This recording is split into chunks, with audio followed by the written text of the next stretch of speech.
শিল্পের বদ্ধভূমিতে দাঁড়িয়ে আমাদের প্রধানমন্ত্রী নরেন্দ্র মোদী আপনাদের কাছে এসেছেন শিল্পায়নের বার্তা দিতে। পশ্চিমবঙ্গে নতুন বিনিয়োগ চাই, কৃষি শিল্পের সহাবস্থান চাই, নতুন শিল্পে কৃষকের অংশদারিত্ব চাই। এই স্লোগান নিয়ে আমরা আপনাদের কাছে এসেছি।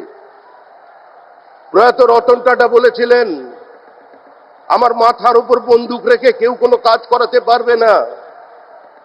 আসলে আমাদের যিনি মুখ্যমন্ত্রী বা তৃণমূল কংগ্রেস, রতন টাটার মাথায় শুধু বন্দুক রাখেননি, গোটা পশ্চিমবঙ্গ তথা ভারতবর্ষের শিল্প ব্যবস্থার মাথার উপরে বন্দুক রেখে দিয়েছিলেন। আজকে আমরা এই ব্যবস্থার পরিবর্তন করতে এসেছি। আমাদের সমুদ্র আছে, আমাদের নদী আছে, আমাদের মেধা আছে, আমাদের টাকা আছে, আমাদের সিঙ্গুরের এই জমি আছে। এখানে কৃষক জমি ফেরত পেয়েছে, কিন্তু জমি তার ফসল ফেরত পায়নি। মুখ্যমন্ত্রী সর্ষের বীজ ছড়িয়ে গিয়েছিলেন, কিন্তু এখানকার মানুষ সর্ষে ফুল দেখেছেন। তাই হুগলির মানুষ, রাজা রামমোহন রায়ের জেলার মানুষ শিল্পায়ন চান, বিকাশ চান, যে কোনো মূল্যে পশ্চিমবঙ্গের কর্মসংস্থানের শ্রীবৃদ্ধি চান, পশ্চিমবঙ্গের আর্থ সামাজিক উত্তরণ চান।